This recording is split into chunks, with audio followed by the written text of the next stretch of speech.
Good morning friends, एक बार फिर से आप सभी का बहुत बहुत स्वागत है। तो जिनका भी आज एग्जाम है आप सभी को मेरी तरफ से ऑल द बेस्ट, ढेर सारी शुभकामनाएं। और प्लीज़ आप अपने एग्जाम के बाद कमेंट सेक्शन में जरूर बताइएगा आपका पेपर कैसा हुआ। तो चलिए तैयार हो जाइए आज की ट्रिपल सी रिवीजन क्लास के लिए। और जिनका भी एग्जाम होने वाला है प्लीज़ आप सभी हमारे ज्ञान एक्सपी मोबाइल ऐप पे ट्रिपल सी मेगा टेस्ट चल रहा है, इसको आप जरूर दीजिएगा। बहुत ही जेन्युइन क्वेश्चन हमने इस मेगा टेस्ट के अंदर दिए हैं जो कि बिल्कुल फ्री है, आप में से कोई भी इस टेस्ट को दे सकता है। ओके तो आइए देखते हैं आज का सबसे पहला क्वेश्चन। एक रिवीजन क्लास है तो इसमें काफी ऐसे क्वेश्चंस होंगे जिनको हम पहले कहीं ना कहीं जरूर डिस्कस कर चुके हैं। तो जल्दी से बताइए इस क्वेश्चन का राइट आंसर क्या होगा। लिब्रे ऑफिस राइटर में control plus shift plus back space shortcut कुंजी का उपयोग क्या है, इसका क्या इस्तेमाल होता है, किस लिए इसको हम यूज करते हैं। What is the use of control plus shift plus back space shortcut की इन लिब्रे ऑफिस राइटर। तो लिब्रे ऑफिस राइटर में अगर आप किसी सेंटेंस को शुरुआत तक डिलीट करना चाहते हैं, जहां से जैसे कि मान लीजिए हमने यहाँ पे क्लिक किया और हम इसको स्टार्टिंग से यहाँ से लेके और स्टार्टिंग तक इसको डिलीट करना चाहते हैं, देन हम क्या इस्तेमाल करेंगे, control plus shift plus back space. Means वाक्य की शुरुआत तक पार्ट हटाएं। ऑप्शन ए इस क्वेश्चन का राइट आंसर है। नेक्स्ट क्वेश्चन देखते हैं। आईएफएससी कोड में 0 को 11 अंकों वाले आईएफएससी कोड में किस पद पर रखा गया है। अगर आप आईएफएससी कोड देखते हैं तो उसमें 11 डिजिट्स होते हैं, इसमें 5वीं पोजीशन पे 0 होता है। कहाँ पे होता है, 5वीं पोजीशन, मींस 5th पोजीशन पे 0 होता है। आप किसी भी बैंक का अगर आप आईएफएससी कोड देते हैं तो जो 5th पोजीशन है वहां पे 0 दिया जाता है। तो ऑप्शन बी इस क्वेश्चन का राइट आंसर होगा। नेक्स्ट क्वेश्चन है, रोबोटिक शब्द किसके द्वारा दिया गया है। रोबोटिक शब्द किसके द्वारा दिया गया है, क्वेश्चन कई बार ट्रिपल्स एग्जाम में रिपीट हुआ है, याद रखिएगा। इस क्वेश्चन का राइट आंसर है ऑप्शन सी। इसाक असीमोव नाम के पर्सन थे जिन्होंने रोबोटिक शब्द दिया। ऑप्शन सी इस क्वेश्चन का राइट आंसर है। नेक्स्ट क्वेश्चन देखते हैं, पीओपी का पूर्ण रूप क्या है। अब देखिए पीओपी के दो फुल फॉर्म होते हैं, एक होता है प्रोटोकॉल जिसका फुल फॉर्म है पोस्ट ऑफिस प्रोटोकॉल, बट यहां पे देखिए प्रोटोकॉल से रिलेटेड कुछ भी नहीं लिखा गया है। तो बताइए इस क्वेश्चन का राइट आंसर क्या होगा। पॉस आप सभी जानते होंगे पॉइंट ऑफ सेल, और उसी तरह से होता है पॉइंट ऑफ परचेज। मींस इस क्वेश्चन का राइट आंसर हो जाएगा ऑप्शन ए, पॉप दिया गया है तो इसका फुल फॉर्म हो जाएगा पॉइंट ऑफ परचेज। MIME का पूर्ण रूप क्या है।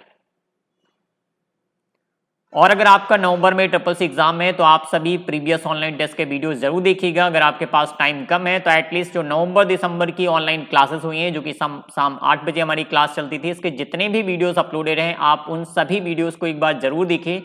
बहुत ही इंपॉर्टेंट क्वेश्चन हमने इस सीरीज में डिस्कस किए थे। तो इस क्वेश्चन का राइट आंसर है option B, multipurpose internet mail extension. ये क्या होता है, एक प्रोटोकॉल होता है, SMTP के लिए एक प्रोटोकॉल है MIME, और इसका फुल फॉर्म क्या है, मल्टीपर्पज इंटरनेट मेल एक्सटेंशन। अगला क्वेश्चन है, सर्फिंग क्या है। तो सर्फिंग वर्ड किसके लिए डिफाइन किया गया है। तो एक वेब पेज से दूसरे वेब पेज पर जाने की प्रक्रिया को क्या कहते हैं, surfing. Means option C right answer हो जाएगा। एक वेब पेज से दूसरे वेब पेज पर जाना सर्फिंग कहलाता है। लैन की सीमा या रेंज क्या है। What is the range of LAN. LAN means local area network, और इसकी रेंज कितनी होती है, up to 1 kilometre, means 1 kilometre तक। ऑप्शन सी इस क्वेश्चन का राइट आंसर होगा। तो आंसर थोड़ा सा जल्दी बताएंगे क्योंकि आप में से कई लोग हैं जिनका आज एग्जाम होगा, और जिनका भी एग्जाम है अगर आपको एग्जाम के कुछ क्वेश्चंस याद रहते हैं तो प्लीज आप हमें व्हाट्सएप पे जरूर सेंड कीजिएगा, क्योंकि शाम की क्लास में हम पेपर सोल्यूशन में आप सभी के द्वारा भेजे गए क्वेश्चंस को हम डिस्कस करेंगे। इससे आपको पता चलेगा उन क्वेश्चंस के राइट आंसर्स क्या हैं, प्लस जिनका भी आगे एग्जाम होता है इन क्वेश्चन से उनको काफी हेल्प मिलती है। अगला क्वेश्चन है, कैल्क में कॉलम की अधिकतम ऊंचाई क्या है। बहुत बेसिक क्वेश्चन है, बहुत बार मैंने बताया होगा, बट इसको आज हम रिवीजन क्लास में डिस्कस कर रहे हैं क्योंकि ये क्वेश्चन कई बार रिपीट हो चुका है। तो 39.37 इंच जो कि कैल्क के कॉलम की अधिकतम ऊंचाई या चौड़ाई दोनों होती है। नेक्स्ट क्वेश्चन है, अनडू की शॉर्टकट की क्या है। तो LibreOffice Writer, Calc, Impress, इन सभी में अनडू की शॉर्टकट की सेम होती है। ऑप्शन बी राइट आंसर है, कंट्रोल प्लस जेड का इस्तेमाल करते हैं अनडू के लिए। सीलिंग 220,11 का मान क्या है। ये क्वेश्चन सबसे ज्यादा पॉपुलर है, लगभग हर एक शिफ्ट में पूछा जाने वाला क्वेश्चन है, और कई बार ये सेम टू सेम वैल्यूज के साथ में पूछा गया और कई बार यहाँ पे वैल्यूज को चेंज कर दिया जाता है। तो ट्रिपल सी रिवीजन क्लासेस में हम जो शाम 8 बजे की हमारी क्लास चलती है, इस तरह की सभी क्वेश्चंस को हमने प्रैक्टिकल के साथ डिटेल में डिस्कस किया है, तो आप इन सभी क्लासेस को जरूर देखिए। तो सीलिंग में 220 या 220 के बाद कौन सा ऐसा नंबर आएगा जो कि 11 से डिविजिबल होगा? तो 220 भी 11 से डिविजिबल है, मींस इस क्वेश्चन का राइट आंसर हो जाएगा ऑप्शन ए 220। और अगर यहाँ पे 219 दिया गया होता तो इस क्वेश्चन का राइट आंसर क्या होता है? 220। नेक्स्ट क्वेश्चन देखते हैं, राइटर में प्रिंट प्रीव्यू की शॉर्टकट की क्या है? और अगर आप शॉर्टकट कीज के वीडियोस देखना चाहते हैं तो अलग से मैंने प्लेलिस्ट बना दी जिसमें आपको राइटर, कैल्क, इंप्रेस इन सभी की शॉर्टकट कीज प्रैक्टिकल के साथ डिस्कस किए, तो आप इन वीडियोस को भी देख सकते हैं। ऑप्शन डी राइट आंसर हो जाएगा, control plus shift plus O shortcut की का इस्तेमाल करते हैं। LibreOffice Writer, Calc, Impress इन सभी में प्रिंट प्रीव्यू की सेम शॉर्टकट की होती है, क्या? Control plus shift plus O. अगला क्वेश्चन है, राइटर में सेव एज की शॉर्टकट की क्या है? अब देखिए कुछ ऐसी शॉर्टकट कीज होती हैं जो सभी में कॉमन होती हैं। अगर हम राइटर की बात करें या कैल्क की बात करें या फिर इंप्रेस की बात करें तो इन तीनों में सेव एज की शॉर्टकट की सेम होती है। और इस क्वेश्चन का राइट आंसर हो जाएगा ऑप्शन ए, control plus shift plus S shortcut की का इस्तेमाल करते हैं सेव एज के लिए। और सेव के लिए किसका इस्तेमाल किया जाता है? Control plus S. अगला क्वेश्चन है, राइटर में पेस्ट स्पेशल की शॉर्टकट की क्या है? ये क्वेश्चन सबसे ज्यादा पॉपुलर है, अक्सर ये शॉर्टकट कीज में पूछा जाता है। तो अब इस क्वेश्चन का राइट आंसर क्या हो जाएगा, जल्दी से बताइए। राइटर में पेस्ट स्पेशल की शॉर्टकट की क्या है? ऑप्शन सी राइट आंसर है, control plus shift plus V का इस्तेमाल करते हैं पेस्ट स्पेशल के लिए। इंटरनेशनल मॉनेटरी फंड के द्वारा पैसे भेजे जा सकते हैं और कई बार लिखा होता है IMF का पूर्ण रूप क्या है? तो IMF का फुल फॉर्म होता है इंटरनेशनल मॉनेटरी फंड, जो कि एक इंटरनेशनल ऑर्गेनाइजेशन है और ये कंट्रीज को लोन प्रोवाइड करने के लिए इसको डेवलप किया गया है, बनाया गया है। तो इस क्वेश्चन का राइट आंसर क्या हो जाएगा? Option B false. अगला क्वेश्चन है, वाईफाई में FI का क्या मतलब है? ये क्वेश्चन हाल ही में मैंने डिस्कस किया था। वाईफाई का फुल फॉर्म क्या होता है? वायरलेस फिडेलिटी, मींस FI का मतलब क्या हो जाएगा? Fidelity. Option B right answer हो जाएगा। तो कुछ ये ऐसे क्वेश्चंस हैं जो हर बार ट्रिपल सी एग्जाम में बार बार रिपीट होते हैं। राइटर में टेबल इंसर्ट करने पर डिफॉल्ट रूप से कितने रो और कॉलम होते हैं? यहां से 2-3 क्वेश्चन बनते हैं। जैसे एक क्वेश्चन बनता है, राइटर में टेबल इंसर्ट करने का विकल्प किस मेन्यू में होता है? तो टेबल मेन्यू होता है लिब्रे ऑफिस राइटर में, जहां से हम टेबल को इंसर्ट कर सकते हैं। एक और क्वेश्चन यहां से बनता है, लिब्रे ऑफिस राइटर में टेबल इंसर्ट करने की शॉर्टकट की क्या है? तो इसकी शॉर्टकट की होती है कंट्रोल प्लस F12। और अगर आप लिब्रे ऑफिस राइटर में टेबल इंसर्ट करते हैं तो डिफॉल्ट रूप से जो टेबल इंसर्ट करने का डायलॉग बॉक्स आता है इसमें 2 रो और 2 कॉलम्स होते हैं, मींस ऑप्शन ए इस क्वेश्चन का राइट आंसर हो जाएगा। चलिए अगला क्वेश्चन देखते हैं, नेटस्केप एक ब्राउजर है। नेटस्केप एक ब्राउजर है, यहां से भी 2 क्वेश्चंस बनते हैं। ये बिल्कुल सही स्टेटमेंट है, नेटस्केप क्या है? एक ब्राउजर है। बट एक और क्वेश्चन इस पे बेस पूछा जाता है, निम्नलिखित में से कौन सा पेड ब्राउजर है? जैसे आप इंटरनेट एक्सप्लोरर या क्रोम या फायरफॉक्स इन सभी के बारे में जानते होंगे, ये सभी फ्री वेयर सॉफ्टवेयर होते हैं, मींस ब्राउजर्स हैं, इनको आप फ्री में इस्तेमाल कर सकते हैं। बट नेटस्केप नेविगेटर एक पेड ब्राउजर है। अगर आप इसकी प्रीमियम सर्विसेज लेना चाहते हैं तो आपको इसे बाय करना पड़ेगा, इसका लाइसेंस खरीदना पड़ेगा।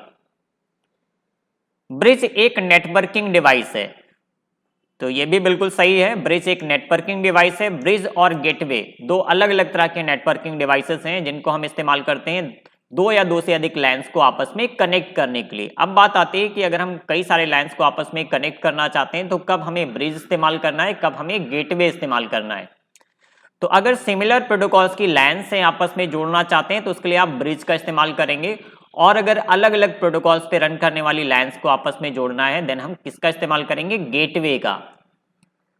तो ब्रिज एक नेटवर्किंग डिवाइस है, ऑप्शन ए ट्रू इस क्वेश्चन का राइट आंसर हो जाएगा। नेक्स्ट क्वेश्चन है, मिया का पूर्ण रूप क्या है?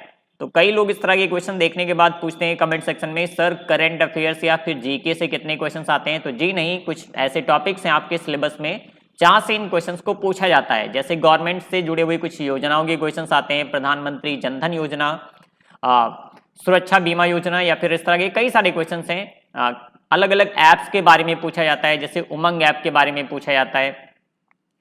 तो इस तरह के जो क्वेश्चंस आते हैं इसके लिए अलग से हमने एक प्लेलिस्ट बना दी है, बैंकिंग क्वेश्चन नाम की एक प्लेलिस्ट आपको हमारे चैनल पे मिल जाएगी, जहां पे आपको बैंकिंग और योजनाओं से जुड़े हुए सभी क्वेश्चंस इस प्लेलिस्ट में मिलेंगे। आपको यहाँ पे जितने वीडियोस मिलते हैं आप जितना भी टाइम है आप इन वीडियोस को भी देख सकते हैं।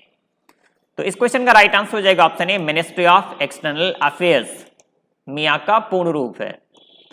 नेक्स्ट क्वेश्चन है, टीएफटी का पूर्ण रूप क्या है? टीएफटी क्या है? डिस्प्ले टाइप होता है, जैसे एलसीडी, टीएफटी, ये सभी क्या होते हैं? डिस्प्ले टाइप होते हैं।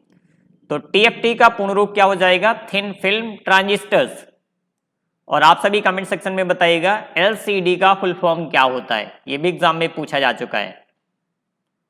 तो आरटीजीएस का पूर्ण रूप क्या है? आरटीजीएस से भी कई सारे क्वेश्चंस बनते हैं, जैसे आरटीजीएस के माध्यम से फंड ट्रांसफर करने की मिनिमम सीमा क्या है? तो 2 लाख या 2 लाख से ऊपर के अमाउंट को आप आरटीजीएस के माध्यम से भेज सकते हैं।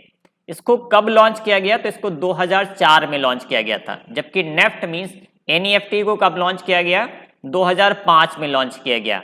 आरटीजीएस और एनईएफटी पेमेंट सर्विसेज किसके द्वारा मैनेज की जाते हैं? तो आरबीआई के द्वारा मैनेज की जाते हैं। तो ऑप्शन ए इस क्वेश्चन का राइट आंसर हो जाएगा, real time gross settlement.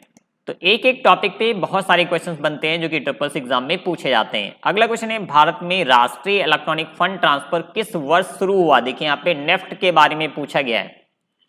NEFT का फुल फॉर्म होता है नेशनल इलेक्ट्रॉनिक फंड ट्रांसफर। इसकी शुरुआत कब हुई? 2005, means option C right answer हो जाएगा। और इसमें मिनिमम फंड ट्रांसफर की सीमा नहीं होती है और दोनों में मैक्सिमम फंड ट्रांसफर की सीमा नहीं होती है। नेक्स्ट क्वेश्चन है, सिफर टेक्स्ट में बदलने की प्रक्रिया क्या कहलाती है? What is the process of converting to a cipher text? तो इसको बोलते हैं हम encryption. Option A right answer हो जाएगा। तो रेगुलर आप शाम 8 बजे और सुबह 7 बजे की इस क्लास को जरूर ज्वाइन कीजिएगा, जिनका भी आने वाले दिनों में ट्रिपल सी का एग्जाम है। तो नेक्स्ट क्वेश्चन है, राइटर में डिफॉल्ट फॉन्ट नेम क्या है? लिब्रे ऑफिस राइटर में डिफॉल्ट फॉन्ट नेम क्या है? तो ऑप्शन ए राइट आंसर हो जाएगा। अगर आप लिब्रे ऑफिस राइटर ओपन करते हैं तो यहाँ पे डिफॉल्ट फॉन्ट नेम सेलेक्टेड रहता है लिब्रेशन सेरिफ। और अगर हम लिब्रे ऑफिस कैल्क की बात करें तो इसमें डिफॉल्ट फॉन्ट नेम होता है लिब्रेशन सैंस। तो ये दोनों याद रखिएगा, दोनों से क्वेश्चन ट्रिपल सी एग्जाम में पहले भी पूछे जा चुके हैं। चलिए आइए देखते हैं आज की इस क्लास का लास्ट क्वेश्चन। HTML में HTTP का प्रयोग होता है। HTML में HTTP का प्रयोग होता है, ट्रू होगा या false? HTML means hypertext markup language और HTTP means hypertext transfer protocol. अब ये HTTP क्या एक प्रोटोकॉल होता है और ये एक प्रोग्रामिंग लैंग्वेज है जिसका इस्तेमाल करके हम वेब पेज को डेवलप करते हैं। तो HTML में HTTP का प्रयोग नहीं होता है। तो इस क्वेश्चन का राइट आंसर हो जाएगा ऑप्शन बी, फॉल्स। तो ये था आज की क्लास का लास्ट क्वेश्चन। आप सभी कमेंट सेक्शन में जरूर बताइए आज की क्लास में आपके कितने क्वेश्चंस करेक्ट हुए और जिनका भी आज एग्जाम है आप सभी को मेरी तरफ से ऑल द बेस्ट, ढेर सारी शुभकामनाएं। और जिन लोगों ने अभी तक हमारे ज्ञान एक्सपी मोबाइल ऐप पे ट्रिपल सी का मेगा टेस्ट नहीं दिया है जरूर दीजिएगा, बिल्कुल फ्री ऑफ कॉस्ट है। आप हमारे ज्ञान एक्सपी मोबाइल ऐप को प्ले स्टोर से डाउनलोड कर सकते हैं और यहाँ पे ट्रिपल सी और ओ लेवल के पेड कोर्सेस अवेलेबल करा दिए गए हैं। तो आप में से अगर ट्रिपल सी के बाद कोई भी ओ लेवल एग्जाम देना चाहता है या फिर ओ लेवल करना चाहता है तो आप यहाँ से अपने ओ लेवल एग्जाम की पूरी तैयारी कर सकते हैं। और ये सभी ई बुक्स इंपॉर्टेंट है, आप में से कोई भी इंटरेस्टेड है लेना चाहता है तो आप हमारी वेबसाइट ज्ञानxp.com पे विजिट कर सकते हैं या फिर आपको डिस्क्रिप्शन में लिंक दिया गया, इन सभी ई बुक्स को आप वहां से भी ले सकते हैं। और अगर आपका आज एग्जाम में आपको एग्जाम के कुछ क्वेश्चंस याद रहते हैं तो प्लीज आप हमें व्हाट्सएप पे जरूर सेंड कीजिएगा। जितना भी क्वेश्चन आपको याद रहता है 1 2 3 4 आप हमें व्हाट्सएप पे सेंड कीजिए। हमारा व्हाट्सएप नंबर है 8174843342। आप यहाँ पे मैं मैसेज कर सकते हैं, आप टेक्स्ट टाइप करके भेज सकते हैं या फिर आप कहीं पेपर पे नोट कर कीजिए और उसका स्नैपशॉट हमें भेज दीजिए। आप सभी के द्वारा भेजे गए क्वेश्चंस को हम शाम 8 बजे वाली पेपर सोल्यूशन क्लास में डिस्कस करेंगे। आप सभी को पता चलेगा उन क्वेश्चंस का राइट आंसर क्या है। और अगर आप प्रैक्टिस करना चाहते हैं तो आप हमारी वेबसाइट ज्ञानxp.com पे विजिट कर सकते हैं। यहाँ पे बहुत सारे फ्री मॉक टेस्ट अवेलेबल हैं, तो जब भी आपके पास टाइम होता है यहाँ से आप रेगुलर प्रैक्टिस करते रहिए। तो मेरी तरफ से आप सभी को ऑल द बेस्ट, मिलते हैं नेक्स्ट क्लास में, तब तक के लिए bye bye, thank you for watching.